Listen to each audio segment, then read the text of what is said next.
RMC en Ukraine. En Ukraine, rejoindre Nicolas Poincaré. Bonjour Nicolas. Bonjour, Nicolas, vous êtes en direct de Kiev ce matin avec Benoît Ballet. Ça fait plusieurs jours maintenant que la capitale se prépare à un assaut. Les chars russes, on l'a vu d'ailleurs sur de nombreuses images, ne sont qu'à quelques kilomètres. Et pourtant, on voit qu'ils tentent de rentrer dans la ville, mais pour l'instant, ils n'y parviennent pas. Est-ce que vous avez réussi à comprendre pourquoi, Nicolas ? En tout cas, c'est ce qui s'est passé effectivement mercredi à Brovary, qui est une très grande banlieue à l'est, à une vingtaine de kilomètres à l'est de Kiev, une ville de 100 000 habitants. Et effectivement, les tanks russes ont tenté de rentrer dans cette ville et ils ont été stoppés à 5 kilomètres seulement par des tirs d'artillerie, c'est-à-dire des tirs de canon. Un succès qui a été filmé par un drone et ensuite diffusé par l'armée ukrainienne. Un bilan est de 5 tanks ou véhicules blindés détruits. C'est un bilan qu'on a pu hier vérifié. Alors, au lendemain de cette victoire, ces images forcément réjouissent les habitants. Et dès notre arrivée hier, le conseiller du maire chargé des questions de sécurité a tout de suite tenu à nous les montrer sur son portable. Écoutez. Voilà, là vous voyez, c'est l'usine Coca-Cola au nord d'ici.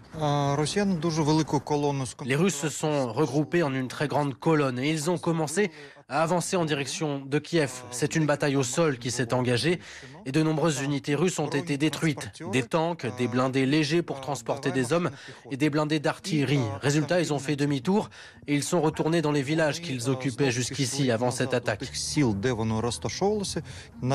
Malheureusement, ce genre de mouvement dure depuis au moins une semaine. Chaque jour, ils essaient d'avancer un peu plus près de nous. Aujourd'hui, ils sont à 20 km de Brovary. Ils ont aussi essayé de nous frapper avec des missiles, mais les roquettes ont été interceptées par notre bouclier de défense.